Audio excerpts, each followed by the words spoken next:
वसुदेव सुतम देवम कंस चाणूरमर्दनम देवकी परमानंदम कृष्णम वंदे जगद्गुरु।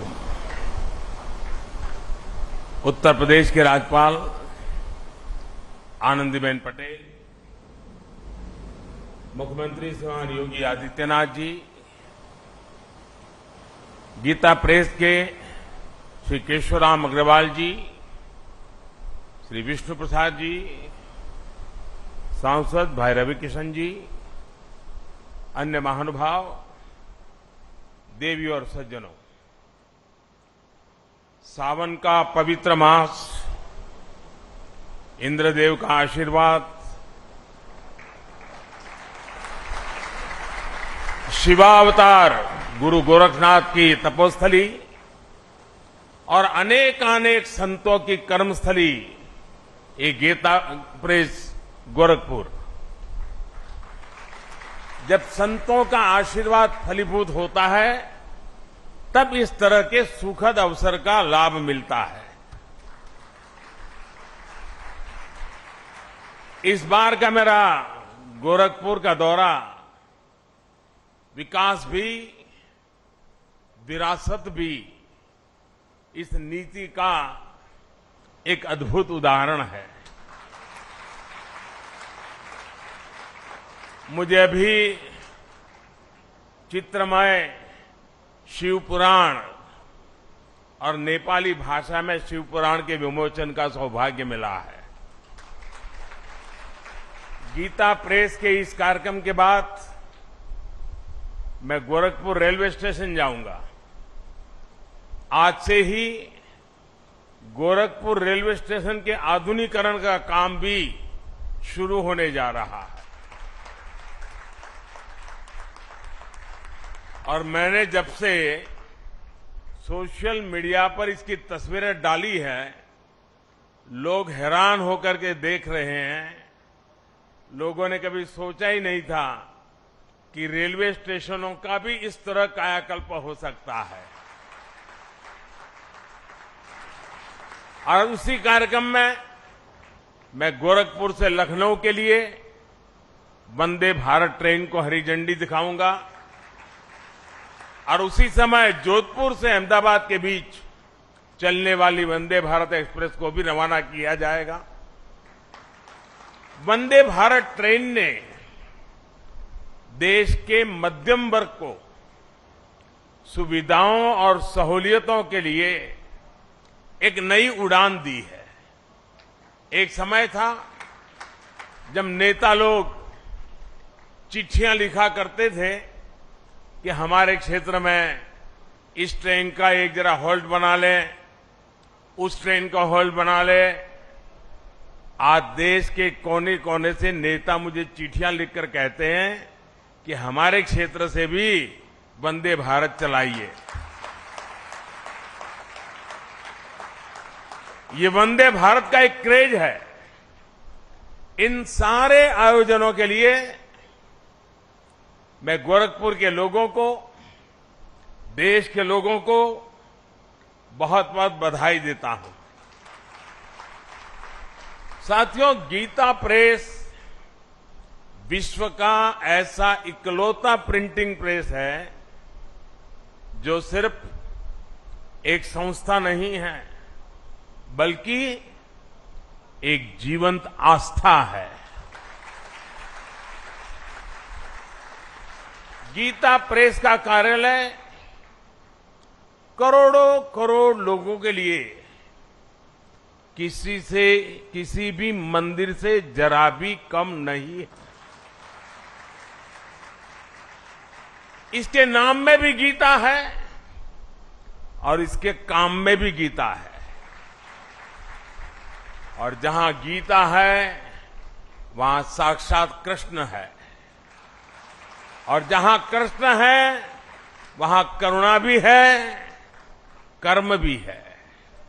वहां ज्ञान का बोध भी है और विज्ञान का शोध भी है। क्योंकि गीता का वाक्य है वासुदेवः सर्वम, वासुदेवः सर्वम, सब कुछ वासुदेवमय है। सब कुछ वासुदेव से ही है, सब कुछ वासुदेव में ही है। भाई और बहनों, 1923 में गीता प्रेस के रूप में यहां जो आध्यात्मिक ज्योति प्रज्वलित हुई, आज उसका प्रकाश पूरी मानवता का मार्गदर्शन कर रहा है। हमारा सौभाग्य है कि हम सभी इस मानवीय मिशन की शताब्दी के साक्षी बन रहे हैं। इस ऐतिहासिक अवसर पर ही हमारी सरकार ने गीता प्रेस को गांधी शांति पुरस्कार भी दिया है। गांधी जी का गीता प्रेस से भावनात्मक जुड़ाव था।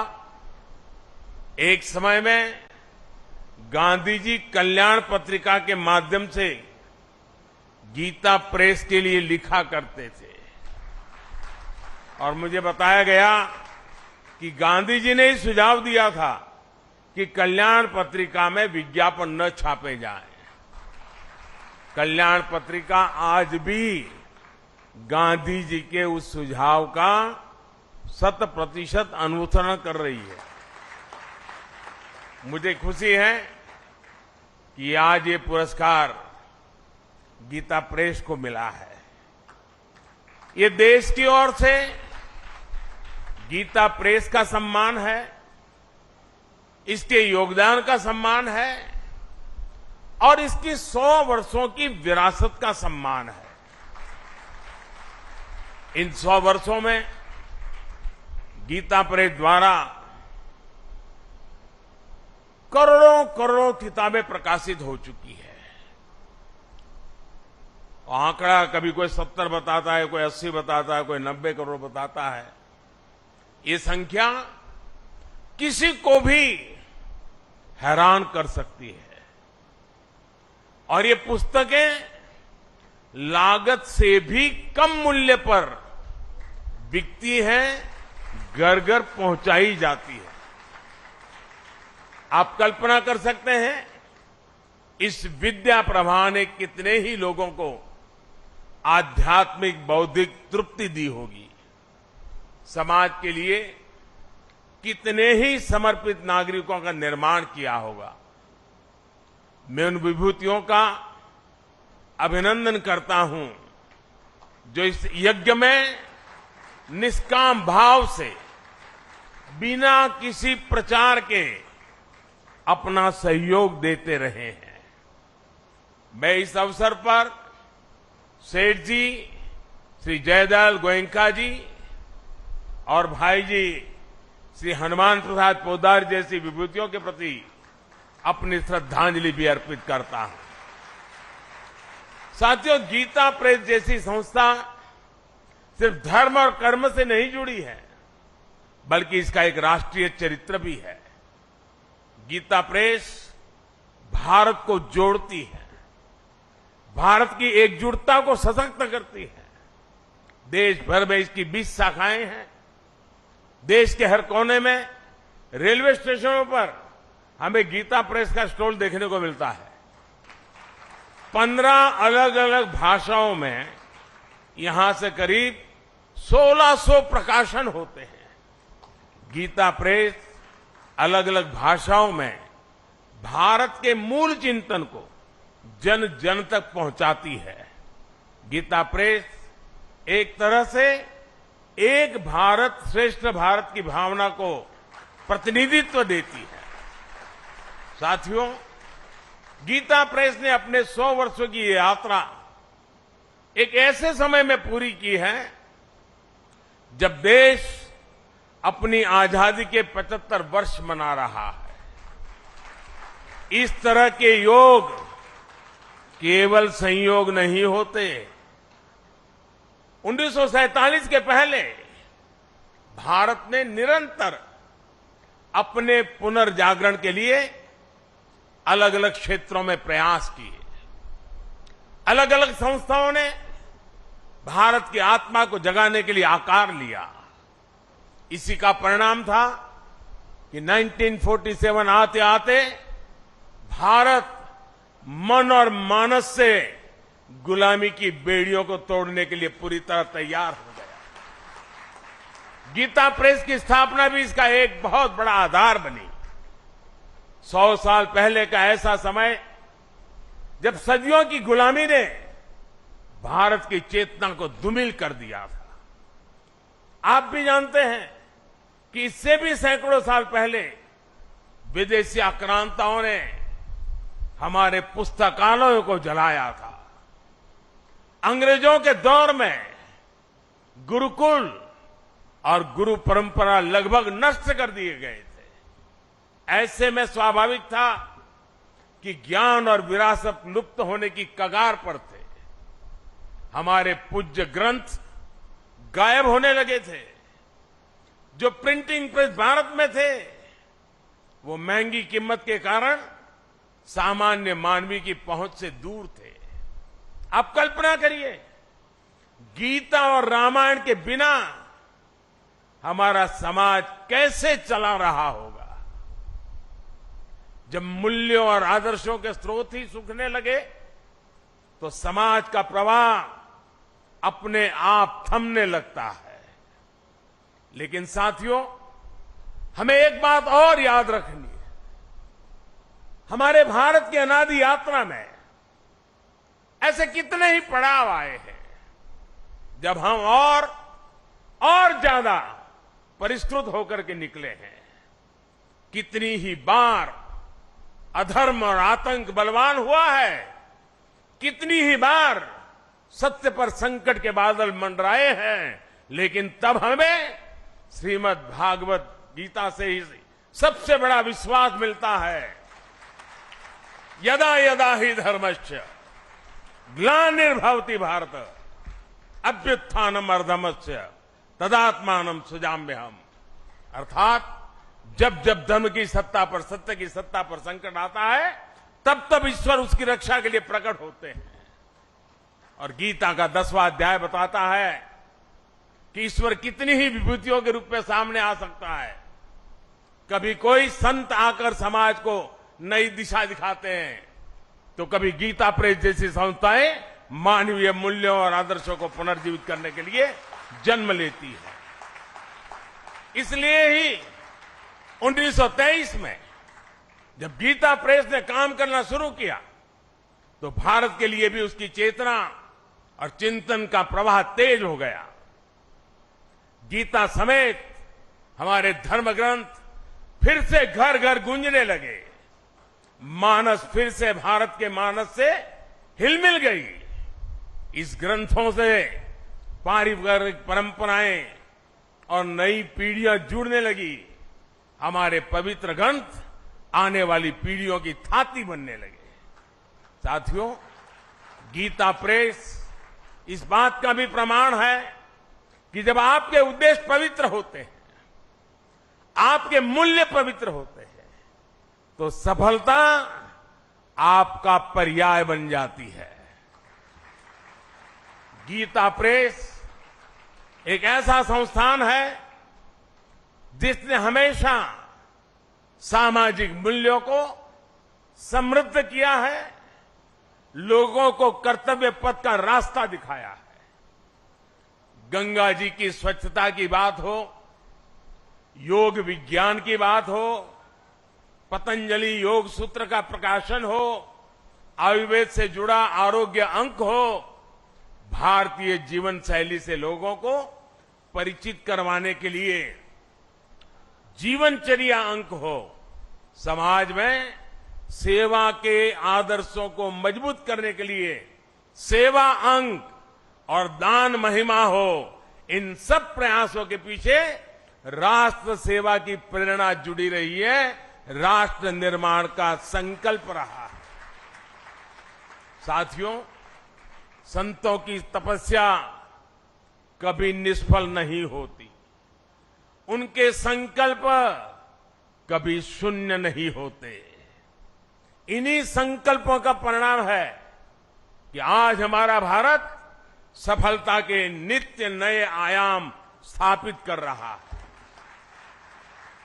मैंने लाल किले से कहा था, और आपको याद होगा मैंने लाल किले से कहा था कि ये समय गुलामी की मानसिकता से मुक्त होकर अपनी विरासत पर गर्व करने का समय है। और इसलिए शुरुआत में भी मैंने कहा, आज देश विकास और विरासत दोनों को साथ लेकर चल रहा है।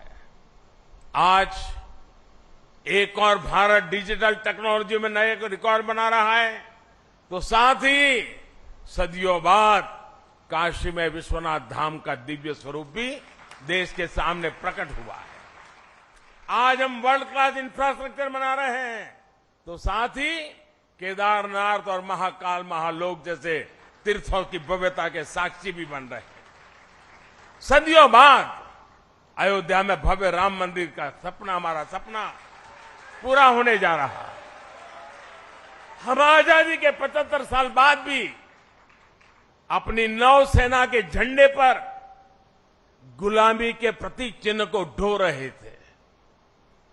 हम राजधानी दिल्ली में भारतीय संसद के बगल में अंग्रेजी परंपराओं पर चल रहे थे। हमने पूरे आत्मविश्वास के साथ इन्हें बदलने का काम किया है। हमने अपनी धरोहरों को, भारतीय विचारों को वो स्थान दिया है जो उन्हें मिलना चाहिए था। इसलिए अब भारत की नौसेना के झंडे पर छत्रपति शिवाजी महाराज के समय का निशान दिखाई दे रहा है। अब गुलामी के दौर का राजपथ कर्तव्य पथ कर बनकर कर्तव्य भाव की प्रेरणा दे रहा है। आज देश की जनजातीय परंपरा का सम्मान करने के लिए देश भर में जनजातीय स्वतंत्रता सेनानी म्यूजियम बनाए जा रहे हैं। हमारी जो पवित्र प्राचीन मूर्तियां चोरी करके देश के बाहर भेज दी गई थी, वो भी अब वापस हमारे मंदिरों में आ रही है। जिस विकसित और आध्यात्मिक भारत का विचार हमारे मनीषियों ने हमें दिया है, आज हम उसे सार्थक होता हुआ देख रहे हैं। मुझे विश्वास है हमारे संतों, ऋषियों, मुनियों, उनकी आध्यात्मिक साधना भारत के सर्वांगीण विकास को ऐसे ही ऊर्जा देती रहेगी। हम एक नए भारत का निर्माण करेंगे और विश्व कल्याण की अपनी भावना को सफल बनाएंगे। इसी के साथ आप सभी का इस पवित्र अवसर पर मुझे आपके बीच आने का मौका दिया, और मुझे भी इस पवित्र कार्य में कुछ पल के लिए क्यों नहीं आपके बीच बिताने का अवसर मिला। मेरे जीवन का इस सद्भाग्य है। आप सबका मैं फिर से एक बार हृदय से बहुत बहुत धन्यवाद करता हूं, बहुत बहुत शुभकामनाएं देता हूं।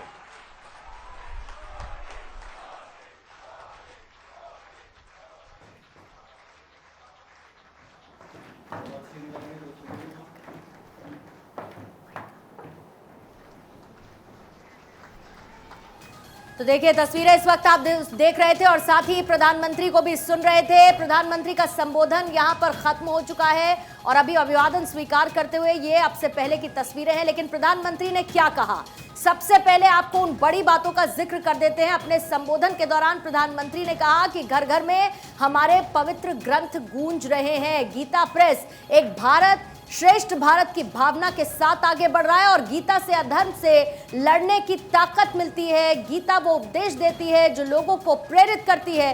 गीता प्रेस के 100 साल के विरासत को सम्मानित करते हैं और संकट के समय गीता से प्रेरणा मिलती है। इसके साथ ही प्रधानमंत्री ने देश की परंपराओं का भी जिक्र किया।